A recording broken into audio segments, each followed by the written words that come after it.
Con 8 minutos, 2 de la tarde con 8 minutos. A esta hora le damos la más cordial bienvenida a John Arias, socio y experto tributario de Census Consultores. Don John Arias, Luis Varela le da la más cordial bienvenida. Buenas tardes. Buenas tardes, Luis. Muchas gracias por la invitación. Encantado. Gracias por aceptar el diálogo con Radio Sucre, John. Bueno, realmente el proyecto de ley orgánica de eficiencia económica y generación de empleo propuesto por el presidente de la República, Daniel Noboa, que envió hace pocos días a la Asamblea Nacional, ya ha generado muchas reacciones a favor y en contra. ¿Cuál es su lectura en este tema? Bueno, creo que lo principal de este proyecto pues ha sido la incertidumbre que se tenía antes de publicarlo respecto a qué bolsillos va a tocar este proyecto. Recordemos que el último proyecto de reforma tributaria, que fue del gobierno de Guillermo Lasso, emitido en noviembre de 2021, pues tocó el bolsillo de la clase media. Y hubo una afectación importante a los trabajadores porque muchos trabajadores tuvieron un incremento hasta del 100% de su impuesto a la renta y pues le tocó aguantar y perder dinero de su bolsillo, ¿no? Este nuevo proyecto de ley creo que es muy positivo porque termina no tocando esa clase que fue tocada hace 2 años, ¿no? Y es importante saberlo porque hay 2 enfoques principales de dónde va a servirle al Estado para poder captar recursos. El primero es respecto a la amnistía tributaria. Esta amnistía tributaria, pues que sabemos se ha emitido en los últimos 15 años, por lo menos unas 5 amnistías tributarias, me parece importante porque al final del día lo que se busca es que los contribuyentes que hoy hay una deuda en el ranking de deudas del SRI que llega aproximadamente a los 2.500 millones de dólares. Lo que busca el Servicio de Rentas Internas a través de esto es recaudar por lo menos unos 900 millones, sabiendo que el Estado se encuentra con un déficit importante y que esto servirá pues justamente para netear lo que le hace tanta falta al Estado hoy, que es flujo de caja. Ese es el primer punto en particular importante de lo cual el Estado pues va a poder captar recursos. Y el segundo es lo que se conoce como la autorretención que se va a hacer a los grandes contribuyentes. El Servicio de Rentas Internas tiene diferentes catastros, es decir, diferentes listas por tipos de contribuyentes.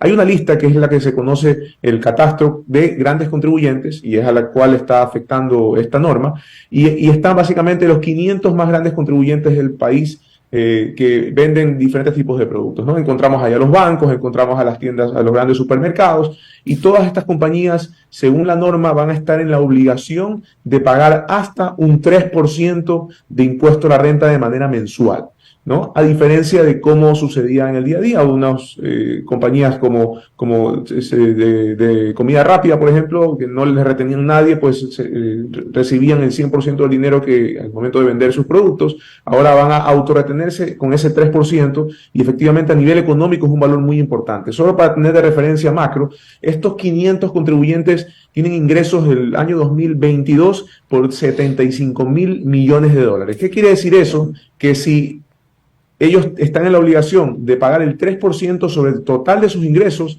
van a terminar pagando aproximadamente 2.300 millones de dólares en el año 2024. Y esto representa aproximadamente unos 200 millones de dólares mensuales, lo cual hoy no existe. Entonces, al final del día, de alguna forma, no se terminó metiéndole mano al bolsillo de la clase media, sino que ahora van a aportar los grandes contribuyentes que constan en este listado del Servicio de Rentas Internas, ¿no? Totalmente de acuerdo con esta primera lectura, porque el sector, los sectores más pudientes, obviamente, tienen que tributar más.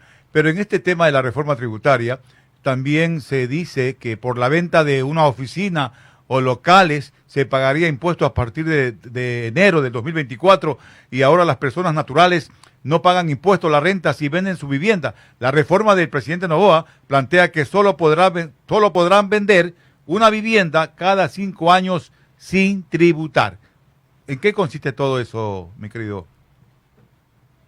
Sí, recordemos que hoy existía una exención tributaria para las personas naturales si vendían viviendas, ¿no? De manera perenne. Ahora lo que están haciendo es limitarla. Ya no le permitirían a una persona que venda varias viviendas, porque se podía hasta 2 viviendas por año, y ahora no le permitirían vender más a esto, ¿no? Entonces, de alguna forma creo que está limitando la posibilidad de que alguien, por ejemplo, se dedique efectivamente a comprar y vender viviendas y esto no sea realmente el objetivo de la norma. Recordemos que el objetivo de la norma es que alguien que tiene una casa y vive ahí por X cantidad de años y mañana quiera venderla, no tenga que pagar un precio por venderla y por ganar esa pequeña utilidad en todo el tiempo que vivió dentro de esa vivienda. Entonces, al final, creo que sí es una limitación, pero ya en la actualidad existía esa limitación de alguna forma porque se había eliminado este derecho a las compañías y ahora solo hasta para personas naturales, ¿no?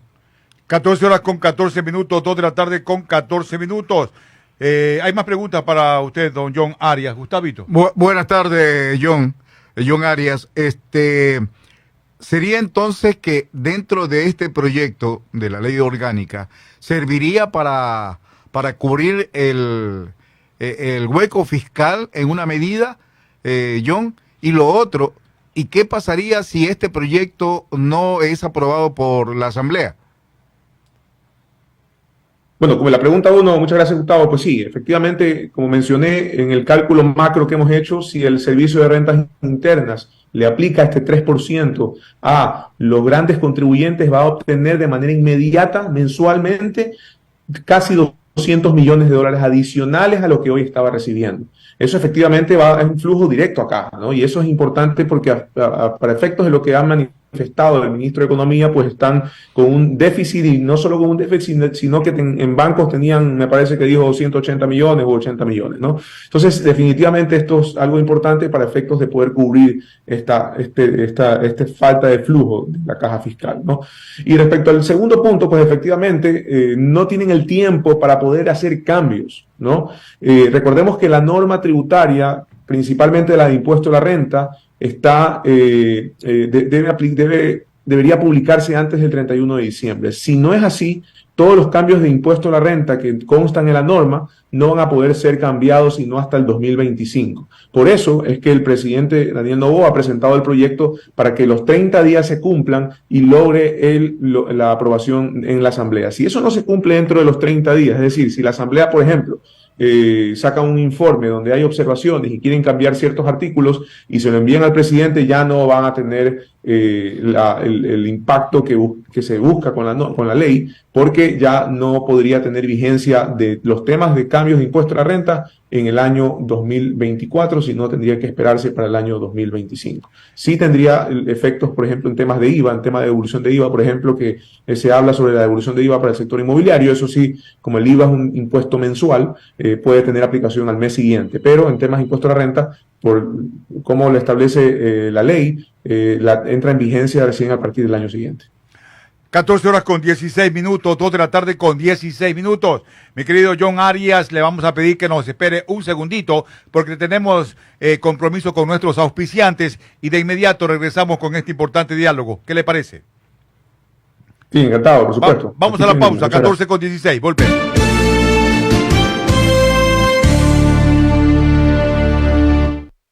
¡Hey! Detente un momento.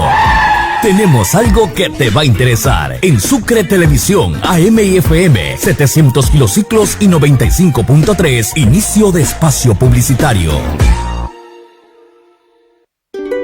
No sabes la última. A ver, vecina, cuéntame el chisme. No es ningún chisme, es una excelente noticia. Luego de 12 años en IES, compró 123 ambulancias. No le creo. Qué bueno, ya era hora de que cambien todas esas ambulancias. Vamos a contarle a todos los vecinos. En el primer semestre de 2024 llegarán 123 ambulancias al servicio de los asegurados. Atención de una y sobre ruedas. IES, a tu servicio. Ya viene el niño. El fenómeno del niño se acerca y es mejor tomar precauciones. Limpia las canaletas de los techos y revisa que no tengan huecos o filtraciones. Ten lista tu mochila de emergencia con alimentos, medicinas y una linterna. Si el agua entra, apaga los breakers para evitar cortocircuitos o incendios. El fenómeno del niño viene y la Prefectura Ciudadana del Guayas se mueve, limpiando canales, preparando albergues, armando kits de alimentos, además de informar y prevenir. Prefectura Ciudadana del Guayas. Accede a tu bono pensión del MIES de forma segura, ágil y eficiente. Ahora puedes ser parte de Pago Seguro. Acércate a una entidad financiera y abre una cuenta de preferencia básica o de ahorros para que recibas el pago de tu bono mes a mes, sin filas ni riesgos. Registra tu cuenta en el MIES para recibir el valor del bono o pensión por medio de pagoseguro.inclusión.gov.es o en los balcones de servicios MIES a escala nacional. Gobierno del Ecuador. Diciembre es el último mes del año para que realices la revisión técnica vehicular 2023. Paga la matrícula más la tasa de servicio y separa un turno desde las 7 de la mañana para el centro de matriculación norte, el de la vía Daule o en el sur. Los sábados se atiende de 7 a 14 horas. Realiza la revisión técnica vehicular. Hazlo con tiempo y cumple. La ATM trabaja por tu movilidad. Hemos evolucionado la forma en cómo te atendemos. Cambiamos la manera en que te damos soluciones. Nuestra velocidad de internet es tan buena como nuestra velocidad de respuesta. Escogimos equipos tecnológicos que están un paso por delante. Hemos llegado a conocerte muy de cerca y saber qué puedes necesitar mañana. Con gente que te entiende y que se conecta contigo. Y seguiremos evolucionando para que nunca más vuelvas a desconectarte. Celerity. Conexiones que evolucionan. Guayaquil avanza unido ante el niño. La Alcaldía Ciudadana de Guayaquil ha priorizado recursos en mitigación y prevención. EMAPAC activó el plan choque y plan preinvernal en 42 puntos críticos del cantón. Se invierten 7.5 millones en 16 obras prioritarias para optimizar los sistemas de alcantarillado pluvial y sanitario. Hasta el momento se han limpiado 14.000 metros lineales de canales, conductos, alcantarillas y desarenadores. ATM colocó 42 señaléticas en lugares con mayor probabilidad de inundaciones en sectores como Urdesa, Samanes, Milotes, Sociovivienda 1 y 2. El municipio está listo con todo su contingente, pero necesitamos tu compromiso para juntos hacer frente a este evento climático. Guayaquil vuelve a los guayaquileños. Banco Nacional, otorgando préstamos durante los 365 días del año.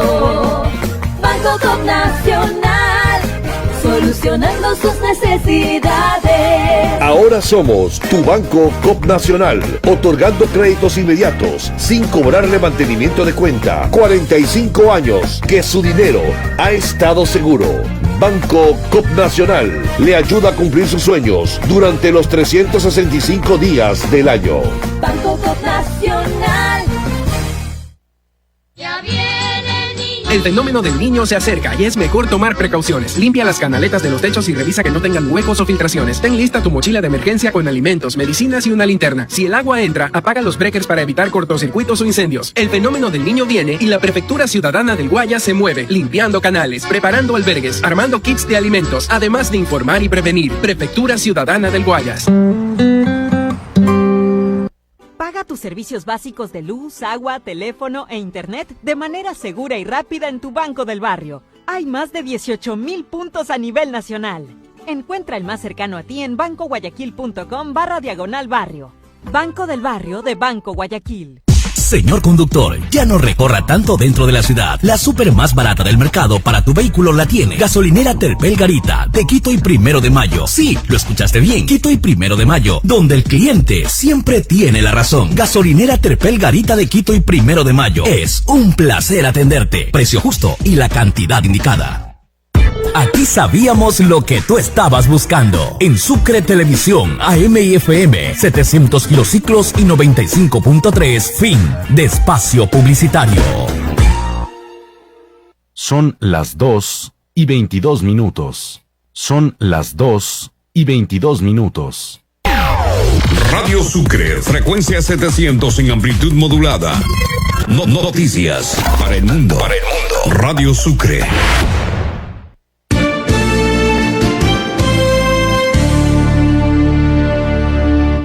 14 horas con 22 minutos, 2 de la tarde con 22 minutos. Seguimos dialogando con John Arias, experto tributario, analista tributario. ¿Está ahí, mi querido John, todavía? ¿Sí está? ¿Sí me escucha? 14 horas. Claro, por supuesto. Perfecto, 14 horas con 23 minutos, 2 con 23 minutos. ¿Usted concuerda de alguna u otra manera con lo expresado por Jaime Rumbea, vocero de la Asociación de Promotores Inmobiliarios de Vivienda de Ecuador, quien señala que la reforma, refiriéndose a la reforma tributaria, es un golpe económico para las personas naturales porque se está creando un impuesto sobre el principal patrimonio que tienen los ecuatorianos, que es la vivienda? ¿Cuál es su opinión al respecto?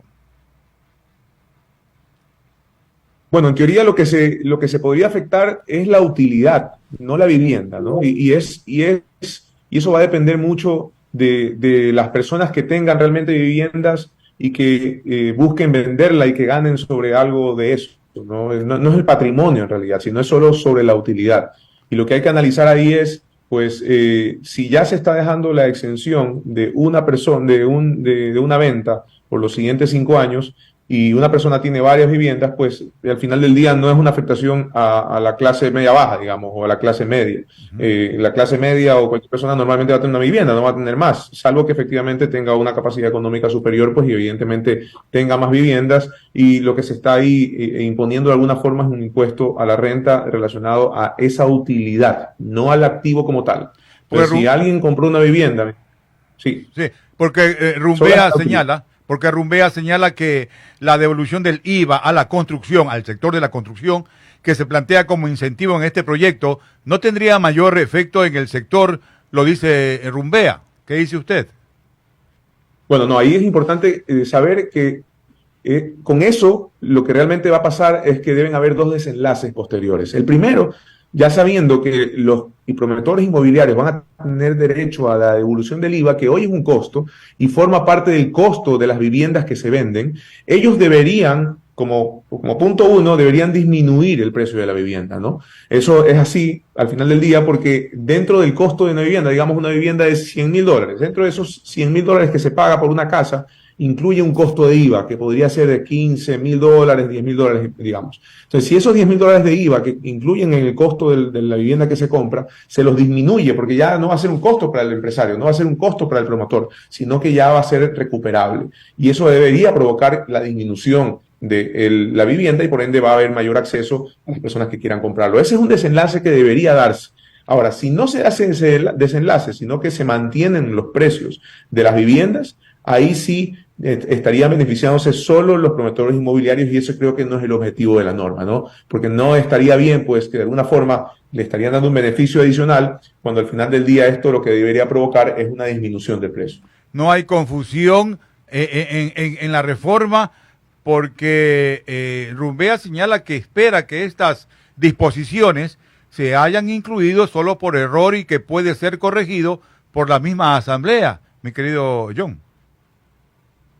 Sí, como lo mencioné, no son para nada erróneas, yo creo que más bien que son positivas, siempre y cuando cumplan el objetivo de disminuir el precio de la vivienda. Hoy eso es un costo, y siendo costo, lo que hace el empresario es trasladarle ese costo al comprador. Pero si decide la asamblea aceptar el proyecto y ahora tienen este derecho a devolución de IVA, pues lógicamente lo mínimo que debería pasar es que los promotores inmobiliarios disminuyan el precio de las viviendas, dando más accesibilidad a las personas que quieren comprar esa vivienda.